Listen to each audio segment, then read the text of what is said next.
Hello everyone. Hi there. I am Dr. Noeme Nocom and I am tasked to discuss to you the prescribed format of writing a thesis from the graduate school of our university and a brief discussion on or suggestions on how to improve the content of your chapters 1 to 5.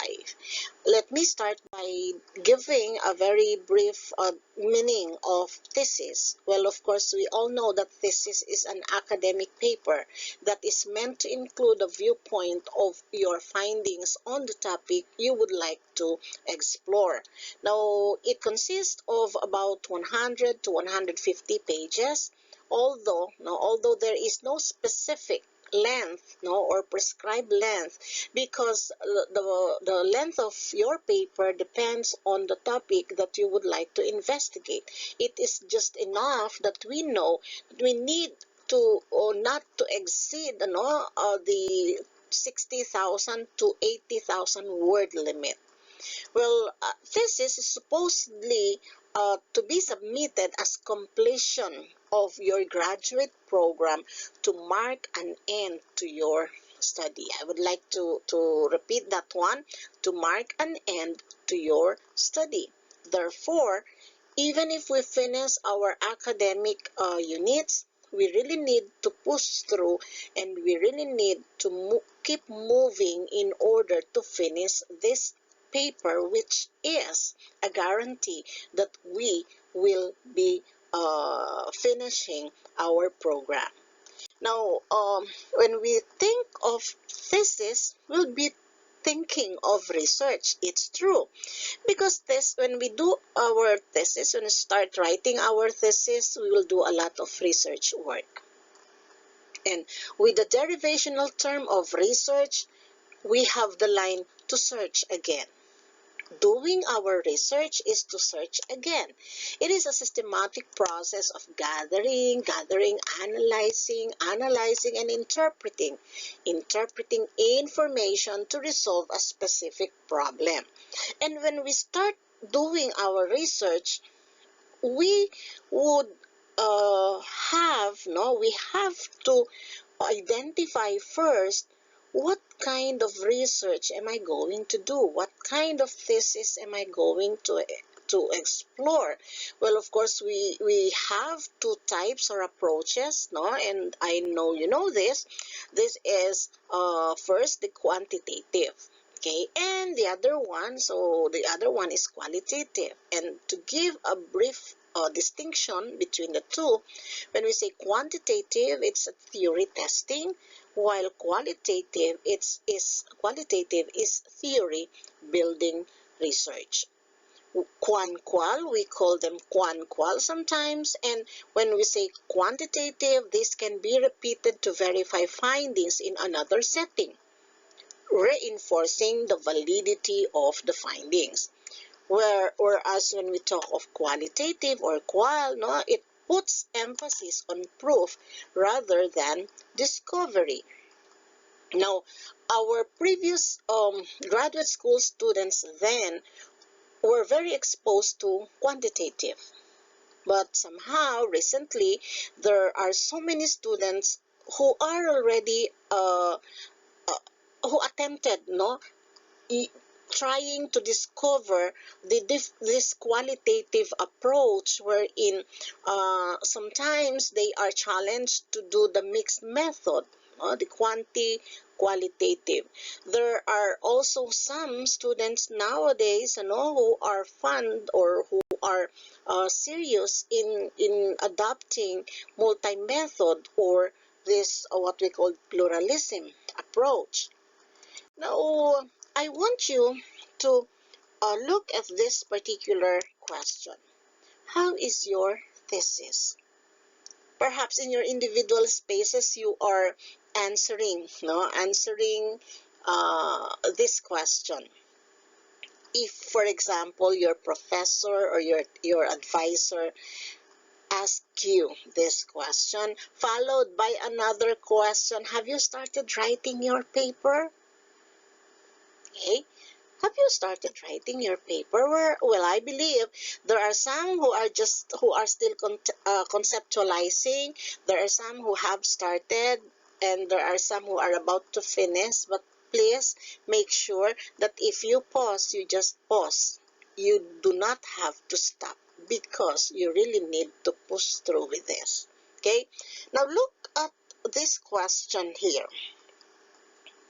Look at the reaction of yourself. If, for example, you see yourself here in the reaction of the boy when someone asks if you're done grad school yet.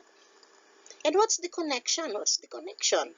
Well, of course, we know that unless we finish our research, unless we finish our paper, we can never be called a master's degree holder. That is why we really need to move, and we really need to keep moving on. Okay, so remember that completion of your paper marks the end of your master's degree. Yeah. So, in our journey in the graduate school, perhaps this is the most difficult time, no, wherein, as I have mentioned, we pause, but please do not stop. You just need to pause. Sabi nga, pwede kang magpahinga. Pag napagod, magpahinga. But you do not stop. You should not stop. Do you know that in this part of your journey wherein you feel anxious because of not conceptualizing the paper, because of not pursuing with the requirements, all you need to do is this one. You just have to stay focused. The line is just stay focused. Okay, so let us begin with the format of our university concerning this thesis writing. We know that every university has its own and prescribed style and format. Style and format, okay. And the manuscript formatting must comply with the set style. It is a requirement for us to follow. But, of course, we have the standard form, the standard style. And this is the standard style or the standard format. Our size is 8.5 inches by 11 inches. The margins, left margin would be 1.5, then 1 inch for the rest, no, margins at top, bottom, and right. Our font style is Times New Normal. Of course, the size is 12, and in our textual, no, in any paragraph that we're going to have, use double spaces. Okay, definitely we have to follow the university's guidelines for writing a thesis. Now, let me start from the beginning. The cover page or the title page, it consists of the title of the research, of course, or the title of your manuscript, your paper, the name of the researcher and affiliation, of course, the purpose of the research, and the date of publication. The candidates department usually gives a standard title page form which everyone is required to follow. Usually, the title should be informative, consist of important keywords, and adequately exhibit the topic of the thesis. And here is our sample. So we have there the title. From the title to this line here, we have to use 6 single spaces. Then this line is 20 solid lines. Then from the line, we have 5 single spaces. Then you would write, of course, a thesis proposal presented to the faculty of the Graduate School, Bataan Peninsula State University, City of Balanga, Bataan. From that point, there must have 5 single spaces again with, of course, 20 solid lines and another 6 single spaces. In partial fulfillment of the requirements for the degree Master of Arts in Education, major in Educational Management. Now, be careful with this one, the S, no? Sometimes I see, no, some title page wherein instead of requirements, the S is missing.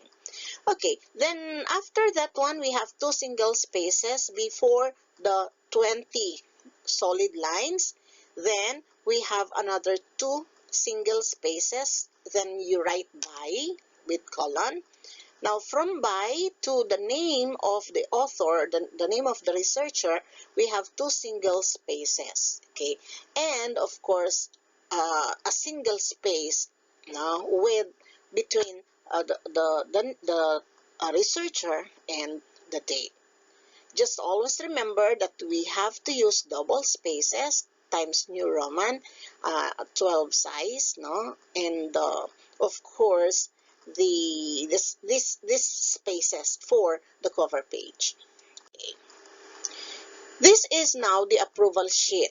So in partial fulfillment of the requirements for the degree doctor, it's Doctor of Education, okay, major in Educational Management, this dissertation entitled, you are going to write the title, bold and in uppercase, has been prepared and submitted by the name, okay, bold and uppercase, then who is hereby recommended for oral examination. The advisor is there, also bold and uppercase, and of course the names of the panel of experts. Now, be cautious, be cautious with the names and academic title of all members of the oral defense panel. It is your assignment, it's your assignment to know the academic title and the correct spelling of the name of the panel members. Okay, so there we have the dean, then we have the date there. Okay, now for the dedication is actually a researcher's piece to whom he would like to dedicate the paper, and do not forget your initial at the bottom. Okay, you may do it in the center part of the paper, of the page. No? Acknowledgement now. Acknowledgement is a section typically begins with a word of thanks. Yeah. Mentioning all the advisors, sponsors, funding agencies, colleagues, technicians who assisted the researchers to carry out the entire paper. Now here, it's to acknowledge people who served as research guide, also technical guide, research participants or respondents, friends, and others. For the abstract, the adequate section, this is an adequate section that briefly describes the research problem, along with the right methodology that will be used or that was used, and the key results at the end of the investigation. It consists of these parts. Okay, 1. What is the significance of your study to its perspective, discipline, or your program? So it must be connected with the program. What makes your contribution stand out? What research method or methods did you use? And what is the most important findings of your research? So all these things here must be a part of the abstract. And finally, at the very end, what is the special value of the contribution in your discipline or the contribution of your paper, your investigation, your study to the body of knowledge? Because if it has no value, then why do you have to research on this topic? Now, abstract is roughly 200 to 250 words. Normal abstracts should include only salient features of the study, objectives, treatment, and conclusions, sometimes recommendations, and there should have no background of the study. Now, this number of words is being considered only if you have a plan to submit your paper for a journal publication. But if not, it's okay to exceed from 250 words, as long as you know that all this information mentioned previously a while ago, no, would be a part of the abstract. Okay, and recommendations sometimes may be or may not be included in your abstract. Okay, so here is our format. As you could see, we have the table of contents. So we start with, of course, the title page, approval sheet, acknowledgement, dedication, abstract, table of contents. We are now here in the table of contents, list of figures and tables, list of appendices, and chapter. So sunod doon is chapter 1 to 5. You have to take note that the page here would be in this form, no, a small Roman numeral. Okay, these are actually called preliminaries of your paper. So the table of contents, the list of all the key subject headings and subheadings that are being used in the thesis, along with the accurate page numbers. Of course, we have the list of tables, the list of figures. Any figure, any graph or pie chart or whatever figure would be included in the list of figures together with the exact page, okay, the location of it in your manuscript. So for chapter 1, there we have the problem and its background. We are still in our table of content, table of contents. Okay, we have introduction, statement of the problem, significance of the study, scope and the limitation of the study, and notes. Then we have chapter 2, theoretical framework. There we have relevant theories, related lit, related studies, conceptual framework, paradigm of the study, hypothesis. In qualitative, we call it the assumption. Okay, and we have definition of terms and notes in chapter 2. There we have the methods of research, we have the methods and techniques, the population and sample, we have research instruments, construction and validation of instruments, data gathering procedures, statistical treatment of data, and notes in chapter 3. These are supposedly discussed, no, in your paper. Then for chapter 4, we have the presentation, analysis, and interpretation of data. Now the details, all details, the tables, the figures should be presented in your chapter 4 in accordance with the variables in your SOP. Also, the textual analysis is rather followed by the interpretation. And how are we going to ensure that there is an interpretation right after the analysis which came from our statistician? Okay, strong interpretation should be supported by the references cited in your chapter 2, in your review of related literature and studies, because without linking, without your discussion on how your claim dun sa inyong paper, relating it, no, without relating it dun sa claim ng author, there is no what we call strong interpretation. So there. Then we have chapter 5, summary, conclusion, and recommendations. Now, after chapter 5, we have there bibliography, appendices, and of course, last one is your curriculum vitae. Okay, so after the table of contents, we have this other page. You start with the other page, the next page, which is the list of figures.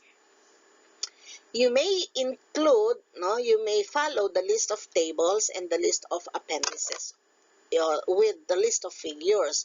And we have, of course, this pattern figure, the title of the figure, and the page. Table number, the table, of course, the title of your table, and the page. Now, with the list of appendices, you have to take this pattern. It must not be the number. It's A, B, C. So, letters tayo. Then we have the title, then the page. Okay, there. Now, let us proceed to Chapter 1. Chapter 1 is about the problem and its background. So, with the word Chapter 1, with the title of Chapter 1, you have to provide 3 single spaces. Okay. Now, for the problem and its background, we have to consider the introduction. No, we have to include the background. No, in the introduction, the statement of the problem. It's actually background. No, significance of the study, scope, and the limitation of the study, and notes in Chapter 1. Now, we know, no, that sometimes when we write, we tend to write a lot of things. According to Dr. Jonathan Jaime G. Guerrero of Bicol University, I guess, he said authors want to write more, but readers want to read less. So when we write our introduction, we have to make sure that the meat is there. No, sabi nga, there is no sabaw. Okay, we have to in writing, we call it you have to be concise. Okay, you have to be concise, and you have to make sure that the words and the things we write in our introduction would be meaningful, no, to the development of your idea. So, according to Dr. Guerrero, we have to consider brevity and usefulness. Okay, those which will not mean or which will not matter with the discussion, i-eliminate natin. Now, for the introduction, we have to consider these things. Ano? How are we going to develop a good introduction? The first one is we have to identify what is known. What is known? So where can we see what is known? How do we know that these ideas are known? Because these ideas or these facts or this data are found in previous researches, in previous research, in previous paper, in probably nasa publication or mga unpublished thesis writing or dissertation. So, think of what is known. This part establishes the territory by reviewing what is written in the literature. This is a summary of information available at present sa mga references na binasa natin as researcher. Because those are known. Because those had undergone a lot of dumaan sa data gathering yan. Yung data is inanalyzed, they interpreted it. So, these are known. They are the findings of the related studies that you had read and related literature which may be a part of or which may be a part or significant in your paper, in your subject, in your topic.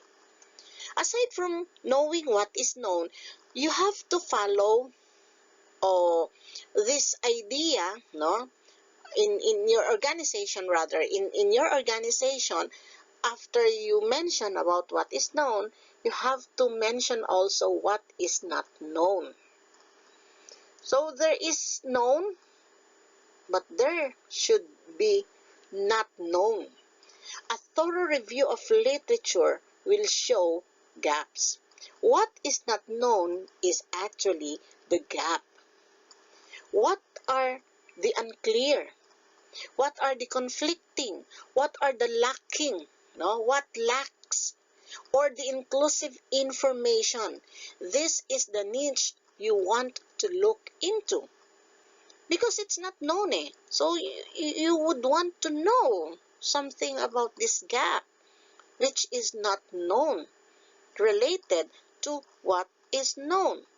So, upon learning what is not known, you now go, so you have seen the gap, no? You now go to the purpose. What is the purpose? So, the purpose enumerates your objectives. This aims to close the gap in the territory you previously established. Okay? So, seeing the gap, learning the gap, your tendency now is to create your goal, no? Which will be the basis of your exploration, of your investigation. So what's the purpose? What is your objective? What is the set of objectives that you have in mind? Then after that, we have what is the significance. Of course, in trying to start with objectives, we are anticipating that this paper would be giving, no, a finding that would be significant. Okay, more than contributing to know what is not known, we are talking here of this the change, you know, the change of your paper is trying, the chance of having your paper create something more significant. Your anticipation is there. What is the significance of this paper? Okay, you have to include this in the introduction. So, to better understand this, spreading what is known, no, opens with a review of literature. Review of literature. This is why, as a researcher, especially if we are starting, no, if we are beginning to conceptualize palang, we really need to read a lot. Okay, review of literature is very important. Okay, now example written here is the COVID-19 pandemic has changed the way educators interact with their students. What is known opens to identifying the gaps in the literature review. Yan kasing mag-o-open. Anong wala? Anong kulang? Ano yung, what is that something in this particular study or in this particular studies na magkakapareho na gusto mong i-explore pa. So currently, there are few studies that test the blended learning approach during the COVID-19 pandemic. Okay, blah, blah, blah. Now, what is known proceeds to identifying the gaps in the literature review. Ano ba yan? Nakita ninyong wala. Okay, that is the gap. Then, what is the purpose? Okay, lays down its own objectives. Good objectives, of course, you all know this, would always be specific and measurable. And, of course, the significance. It highlights its contribution to knowledge and beyond. So perhaps this research opens new perspective and researchable areas in the field of social science. Okay, it's just an example of this one. Okay, so in short, in writing an introduction, you have to also support arguments with literature. So when we write an introduction, make sure that you cite reference, support, like this one, Mosley 2010. Also, when you write in your introduction, you have to define important terms. There may have some paper or topic that the readers may not understand certain unfamiliar words, unfamiliar keywords. So perhaps you may also define that in the paper, in your introduction. for clarity. And of course, cite examples, but do not overdo the enumeration. Look at this one. There are only 3 citations mentioning the line. Okay, mentioning the first part, the line in the first part of the paragraph. Okay, so that's introduction. Chapter 1 also gives us, introduction is also the background, okay? The statement of the problem. Now, SOP is the heart of your paper. It spells out for your reader the problem your research is trying to come up and how the problem is being addressed. Okay, so your objectives must come, must be based on what is known and what is not known. Kasi yung gap ninyo, from that gap, doon tayo gagawa ng objective or the statement of the problem. Okay. Now, there are 3 steps mentioned here.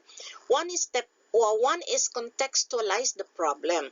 The problem statement should frame your research problem in its particular context and give some background on what is already known about it. Yeah, just like what we mentioned in the introduction. Get the whole perspective of what you are reading, mga references that you have read. Contextualize it. Then step 2, show why it matters. The problem statement should also address the relevance of the research. Why is it important that the problem be solved? This doesn't mean you have to do something groundbreaking or world-changing. It's more important that the problem is researchable, feasible, and clearly address a relevant issue in your field. So that's the thing, Show why this problem matters. Okay. And the third one is set your aims and objectives. Finally, the problem statement should frame how you intend to address the problem. No, your goal should not be to find a conclusive solution. Sometimes there is no that conclusive solution. All you need to have is find out reasons behind the problems and propose more effective approaches in trying to solve the problem or in tackling or understanding the problem. So there is it's not necessarily the conclusion is there. We may have certain outputs that may also be contributing to new contribution to the body of knowledge. Okay. The research aim is the overall purpose of your research. Okay, it is generally written in the infinitive form there. So later we're going to discuss this use of I. So those are some of the lines that we may get. Okay. Next, what should a problem statement for a thesis look like? Here's a quick and simple problem statement template that you can use for your thesis. The first one, sentence 1. What do we already know? It's almost the same. Contextualize the problem, lay out the background of your research problem. Sentence 2. What is the problem? Define exactly. What do we already know? What is the problem? Define exactly what your paper is going to address. If anyone asks what your paper is about, this sentence alone should make it clear to them. There. So, a concise and very brief discussion of the problem. Another sentence is, why does the problem matter? What is known, what is not known, and what is why does the problem matter? What's the significance? What's the purpose? What's the significance?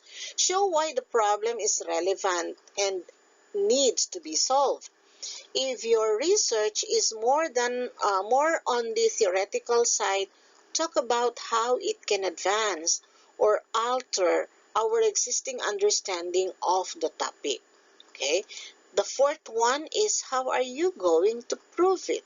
This is where you're going to show the methodology and how you plan to attack the problem in your thesis work.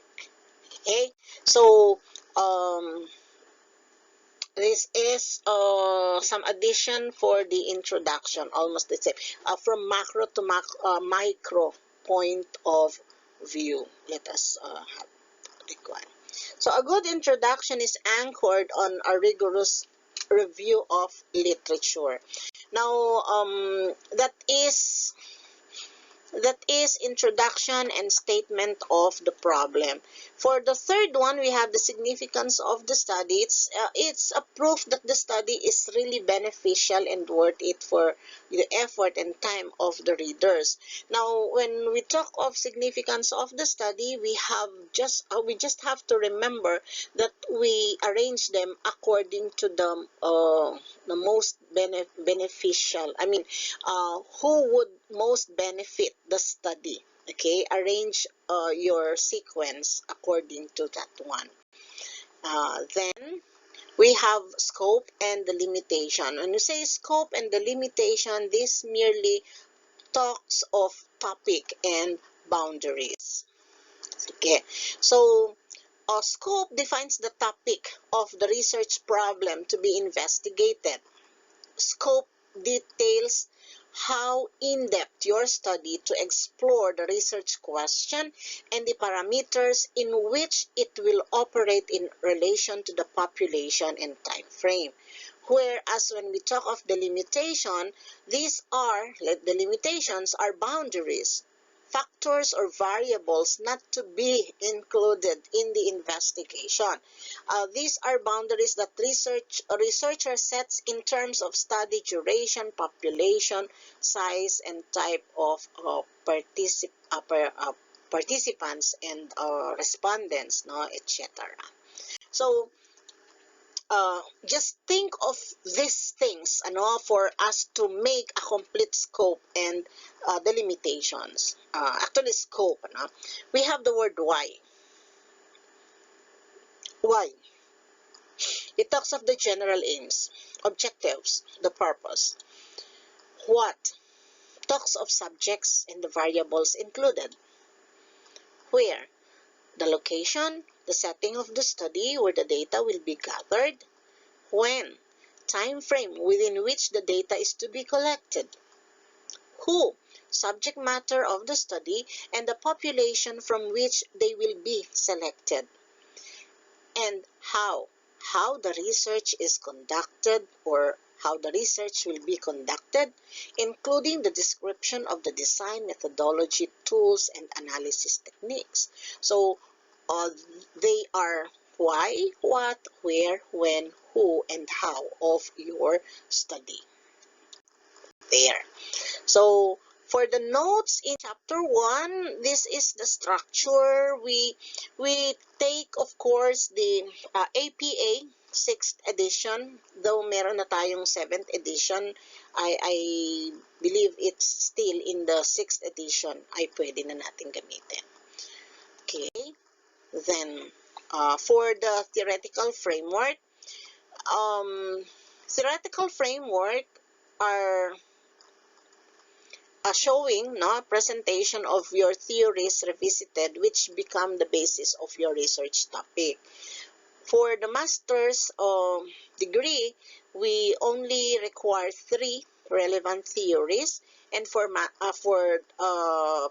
ADD, for doctorate degree, we have 4 related theories. Also, we have there single space and single spaces there. Okay, how are we going to develop the relevant theories? We have we have three theories, and of course, introduction. We start with the introduction, trying to present the three theories with all the information needed. Okay, we have then we need to present then and discuss theory one and explain, after presenting what this theory is all about, explain why is this theory significant to your study. The next one is present the second theory and explain why this second theory is significant to your present study. The same is true with that is number three. Theory number three. Explain why this is significant to the present study and provide summary of these three theories and give emphasis why these three are relevant to your study. You may actually have the same pattern of introductory line for each paragraph, as long as as long as the explanation needed is there.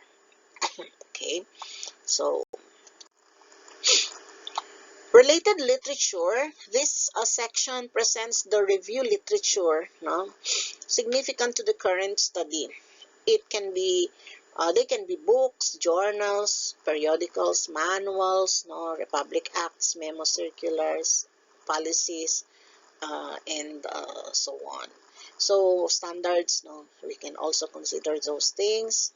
And uh, for the related literature, it is suggested to have at least 3 to 5 related literature for each variable. This includes all your background research, which may be obtained from the literature review, must be cited so as not to be accused of plagiarism, which is a form of intellectual theft. And you know that we are not, no, we are not to include lines, no, or discussions which are not cited, properly cited. Okay, so for related studies, this section presents the related studies, both local and foreign, revisited by the researchers, and you can actually organize it by cluster. Okay, so if the ideas of these related studies that you have adopted are the same, no, you cluster them. Okay, then if it refutes the idea of this first cluster, you cluster this set of related studies. And of course, in doing this, we have to put, no, we have to put transitional words, no, to the paragraph, no, to the introductory part of the, sentence of the paragraph. So you may use appropriate words, no, for well organization of your ideas. Then also, for related studies, it is suggested to have at least 20 related studies for master's thesis and 30 for dissertation. Only recent materials are to use, no, at most 10 years to date. Yung iba nga 5 years na lang, but I believe we can still consider 10 years backward. Now, the order follows the presentation. This is very important. The order follows the presentation of the variables of the study. For each variables, the related literature and studies are presented in accordance to the paradigm of the study. So there. Next is the conceptual framework. Paradigm of the study. This part includes the figure that represents the paradigm of the study, the conceptual framework. Okay.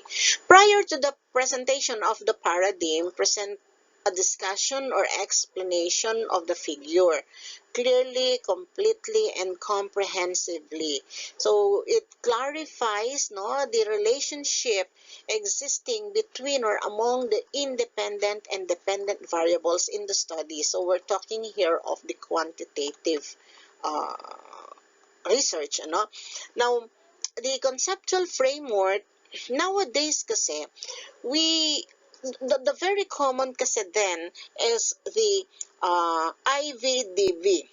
Okay, IVDV or IPO.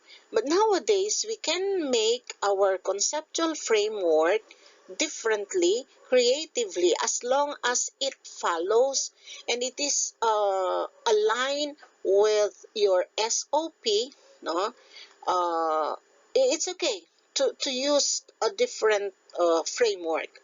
If if you have your output, it does not necessarily mean you're going to use IPO. You may create your own framework. Then for the IVDV, of course, that is uh, more on correlations. Okay. So we have hypothesis of the study. The null hypothesis test uses sample data to determine whether or not some claim about population and parameter.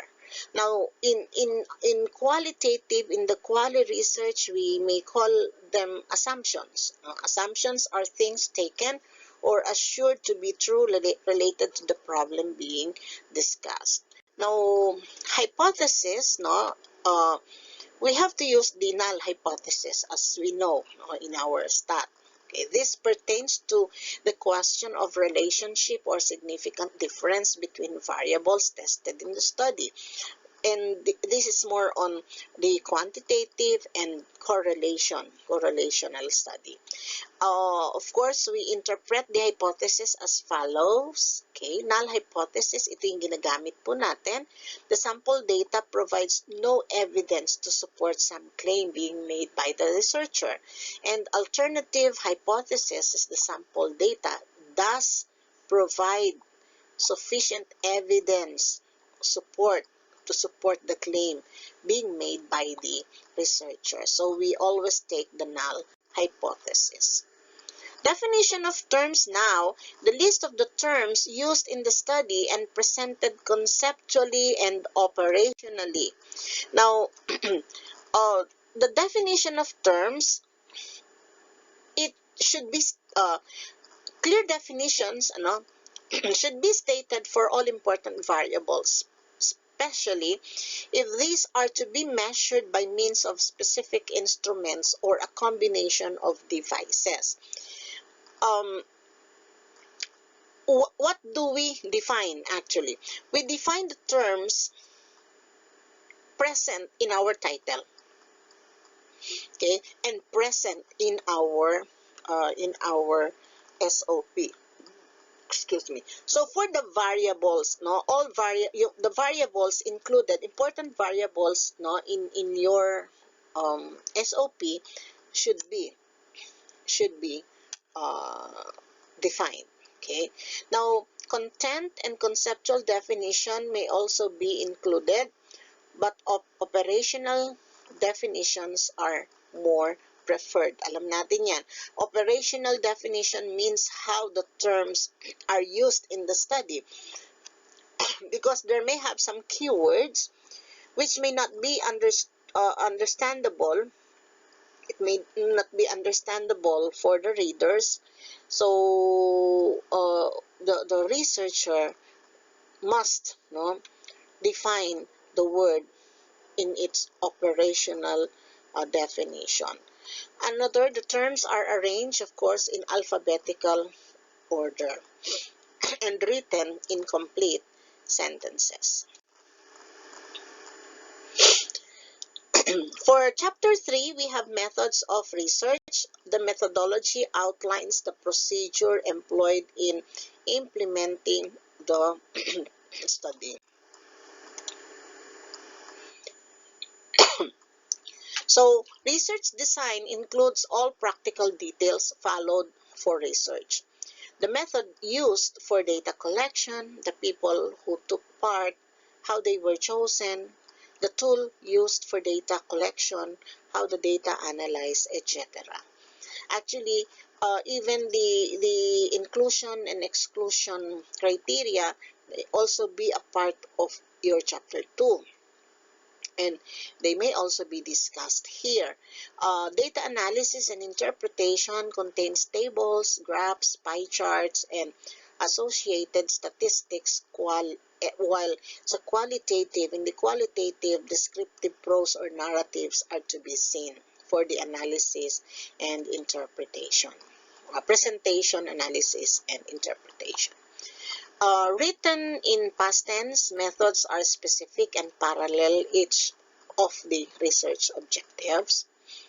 And a good methodology is said to be providing numbers and details which are specific. For example, instead of writing respondents, you may write 50 respondents. Instead of writing 50 respondents, you may be writing specifically 25 males and 25 females. Okay. Allows readers to replicate the study, provide specific and easy to follow procedures, written in short, simple sentences, controlled and systematic. There. Now for chapter 4, we have results and discussion. This is the results and discussion in the so-called IMRAD that we have. So presentation is in accordance with the SOP and variables in the framework. We have present, analyze, interpret, and we add the word support. So present. What are we going to present? How are we going to present? Present it in accordance with your SOP. Then, if you're going to insert tables, make sure that the table is numbered and with single space, there is the table, the title of the table. Now, if the table is very long, you may have you may have 11 as your size, and just make sure that you avoid cutting the table in a page. So you may include all data in the table in one table in one page as much as possible. Okay. Now we also have to analyze. How are we going to analyze? Of course, the way you present it, after your presentation, you have to analyze it. And this, of course, analysis in quantitative must come from a statistician. Okay. Now, for the qualitative, we also have data analyst, data analyst for the qualitative. Then we have to interpret. Okay, in trying to interpret the table must be based on results and personal point of view. Interpretation must follow the analysis. So as I have mentioned a while ago, when to build a strong interpretation, we have to connect it, we have to support it by citing references which you had already mentioned in chapter 2. But that is actually supporting. Support your interpretation with the related review of literature and studies. Your claim or result or findings may confirm, may refute the claim of the previous cited in chapter 2. So in trying to see the connection, or probably ito lang yun we have two things, positive and negative. Does it confirm? Does it refute? Are there some arguments that are still present? You may include them to support your presentation, analysis, and interpretation, to support your claim. Okay, so chapter 5, sorry for this is chapter 5. We have summary, conclusion, and recommendation. Now, sum up of your findings and draw conclusions from them in relation to other research, research and literature. When we talk of conclusion, it is the significance or the implication or the results of your discussion. After presenting the results, the significance of it is emphasized for further discussions, and what are the topics that may be there as argument from the following research when you had your exploration. Conclusion is not a summary. Okay, conclusion is in most cases we commit errors in trying to give the conclusion.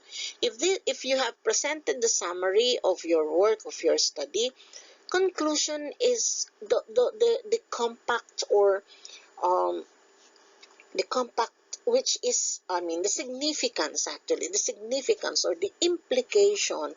You can actually have one line or two lines as your conclusion if you can do it as concise as it is, but it's not a repetition of the summary. Okay, you just have to keep it simple, avoid long sentences that will confuse our readers. Sentences of a maximum of 20 to 25 words are easy to read and understand. Don't repeat yourself. Don't repeat the summary. Say things once. If the text is well constructed, as easy to follow, it will not be necessary for readers to search around for items of special interest. And keep topics in order. Okay, conclusion will definitely be something that is still connected with the summary, the findings of the paper. Okay, this will also make it easy for the reader to follow and find things. Okay, for the recommendation is the take-home message. It should be briefly and clearly stated, more or less as it appears. So when we say recommendation, this could be the most important part of your study. A list of recommendations that have been developed from the research is included. Then, suggestion for further research. This is one thing. This is very important. Perhaps some results of certain studies are inconclusive. Kaya walang conclusion, possibly. Or has thrown up many more research questions that need to be addressed. Useful because it shows that you are aware of the wider picture and that you are not trying to cover up something which you feel may be lacking in your work. That is why when we give recommendations, last part of it is a recommendation for a suggested or further research other researchers may take. Okay, so next is bibliography. Roster of references. The list of references contains details only of those works cited in the text, used in the text in your study. So we have here, the difference between notes and bibliographies is would be more on the format. Okay, bibliographies are normally written using hanging indent, or we called it hanging indented form, where the first line extends out to the left hand margin, but the rest of the entry is indented. So it's hanging indented.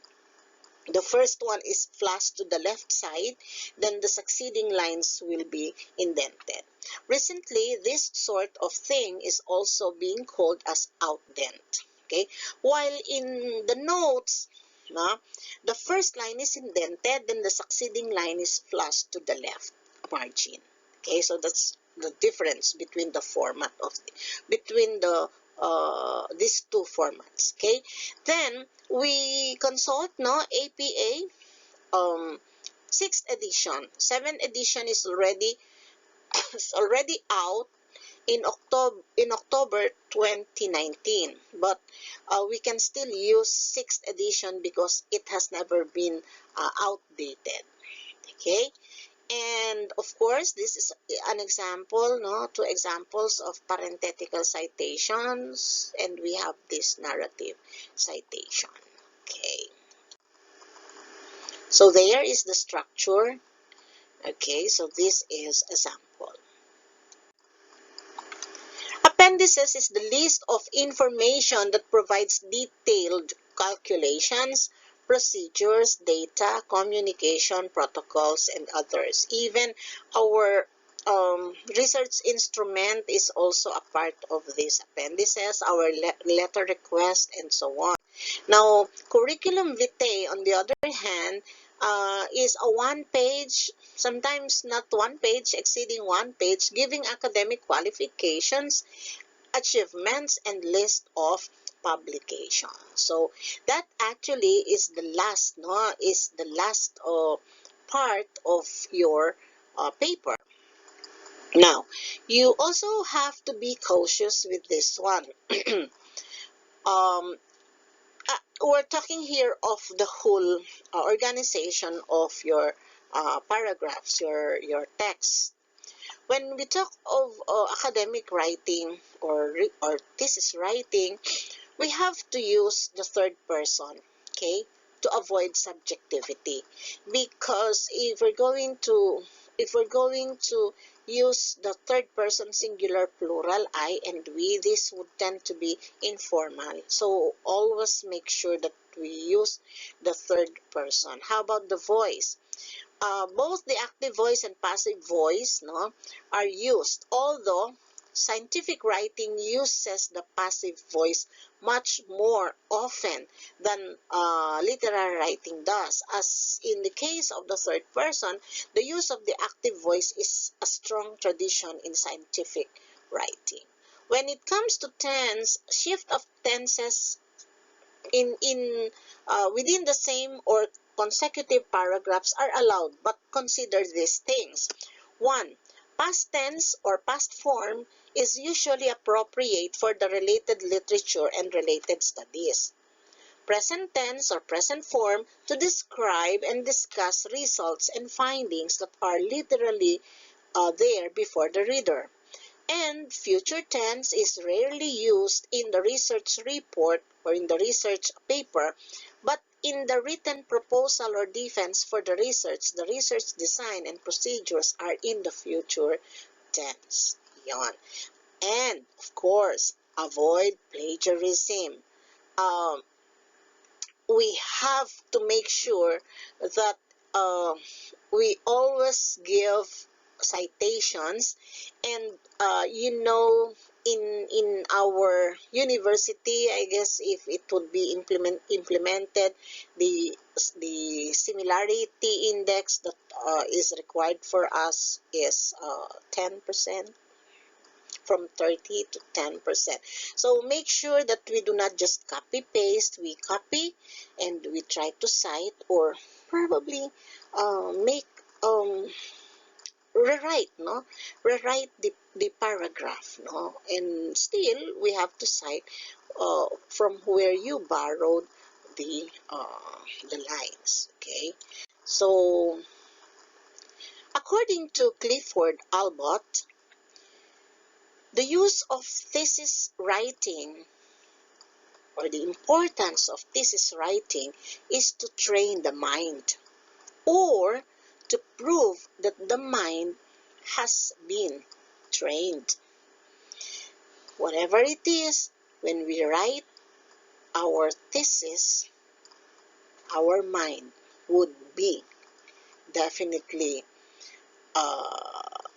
there to be used from the day we start until the day we end our paperworks, our research work.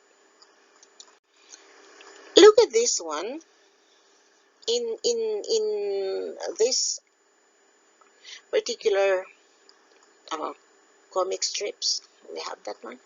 Okay, I need to write. Come on, I can do this. I can do this. I can do this later today. Procrastination.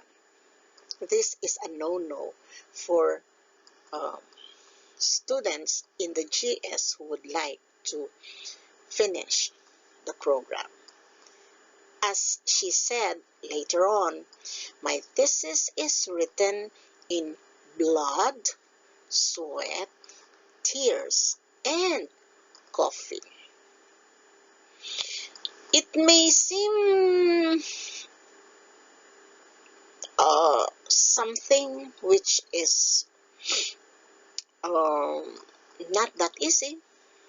It may be a work that would help us that would make us burn out, anxious. But do you want to end this misery, this feeling? Well, I am going to repeat the line. Completion of your paper marks the end of your master's degree. So what do we need to do? Look at this picture and try to internalize the feeling associated with this picture. Having this picture, having this in your mind. All we need to do is to stay calm, get motivated, and keep moving. Recently, we had an investiture with our pre-service teachers, fourth-year students, and our guest speaker is from SDO Bataan, Mr. Danilo Caicedo. He mentioned a line from Martin Luther the King Jr. If you can't fly, you try to run. If you can't run, then walk. If you can't walk, then crawl. Let us have it in a different way. Crawl, walk, run, fly. In whatever means that you can, you have to start writing your thesis. And once you started writing it, you really need to finish it. Okay? Whether we crawl, we walk, we run until we successfully fly. Because thesis is true happiness ended since it started. There is my list of reference, and thank you for listening, everyone. Have a nice day ahead of you. Bye bye.